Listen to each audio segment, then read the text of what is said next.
this experience of the Delta Force, I think, would give Canon and me personally as a director some new scopes in America.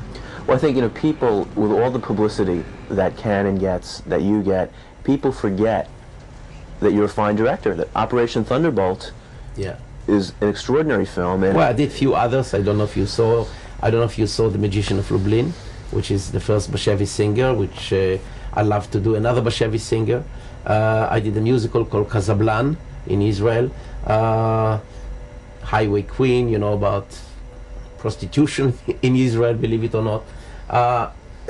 The thing is that I'm a movie maker not just as a director. I love dealing with other directors, and the fact that I'm a director I give in Canon to other directors. They feel happy to work with us because they feel that.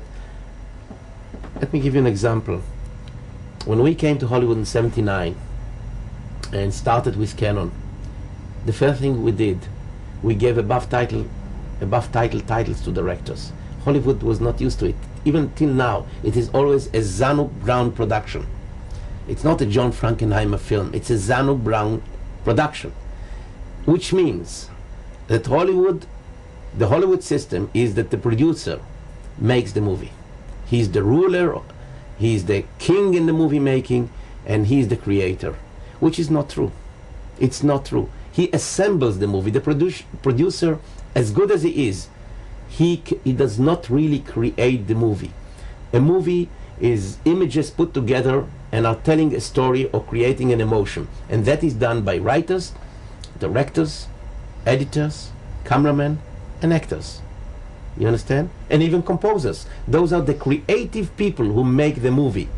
And I feel that in France, in Italy, in Europe, and in Israel, it was always like that. Money could not dictate. A budget could not dictate a creation of a movie. And I think Hollywood, over the years, became stale with the power that it gave to producers. Because the producers were the people who could assemble a big star, or could assemble a big project together, an important project, get a good director, etc. And they took the credit for the making of the movie. And when we came with Canon to Hollywood, we came from Europe, we came from Israel, we came from another kind of movie making world, and which means much bigger freedom, creative freedom to the movie makers. And that's why you will find that whether it is Altman, whether it is Andrei Konchalovsky or John Cassavetes, or you name them, they're all coming to us now.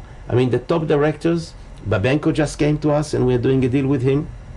We signed Jerry Schatzberg. We are signing a 3-picture deal with Friedkin, and and many others, and also the stars and the actors and the writers. They're coming to us because they are hungry for this freedom in Hollywood, and it helps us, I believe, to make some better movies. This is a hijack! Heads down! Heads down! Everybody down! This is a hand grenade! Heads down! You do not go exactly as we say! What we're doing now in the world, which I think is very unique, Canon, once it became powerful, and I mean powerful, it can dictate a selling of a movie to a distributor. That is the power that we have in foreign markets. We came to America to make American movies that could be sold to independent distributors around the world. Let me start really from the beginning. The beginning is that I was raised as a kid on American motion pictures. I was educated.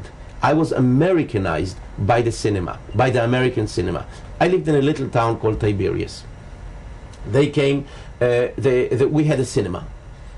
I was in this cinema every Saturday night. It was like a bread and butter for me. It was a rule. There was no Saturday night that I was not in the cinema. And then on a Wednesday afternoon when we had the matinee, I was there. And of course, if a movie even didn't reach the Saturday night and it came on a Tuesday, I was there.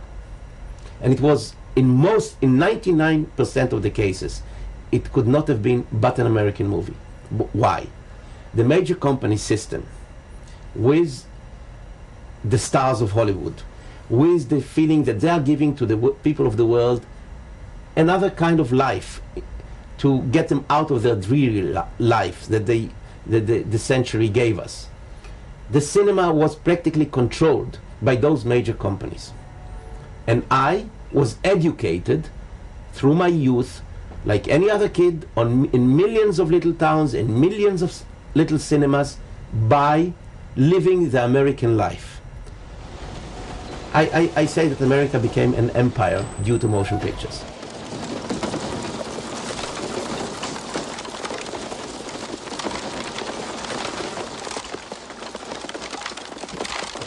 We are Americans. Stay down.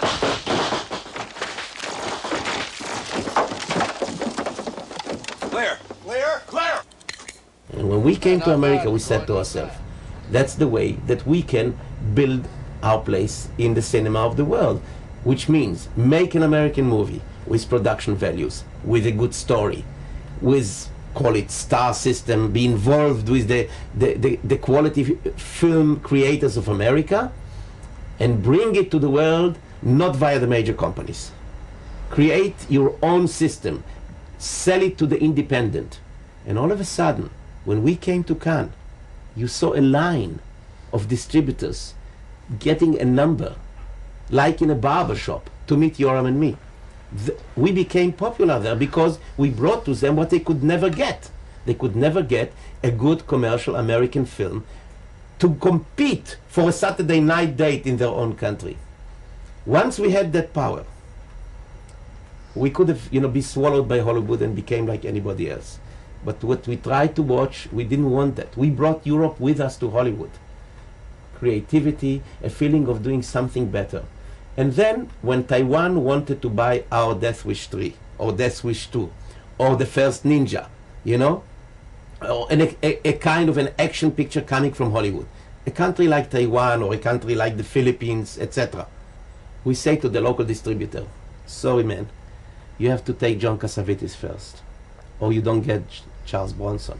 And we started to sell tomatoes with, cucumbers, as well as peaches. We sold them in packages, and we forced the first Cassavetes screening in Taiwan. Never before live streams, never Cassavetes could not get a screen. He could not even be talked about in that country, because all you saw in the cinema there was martial art movies. So how can you expect kids in Taiwan to see a little more intelligent film, something better, something with more aspirations, intellectual? But they do have universities, they do have students, you do have people who are studying and are eager to see something better, something new.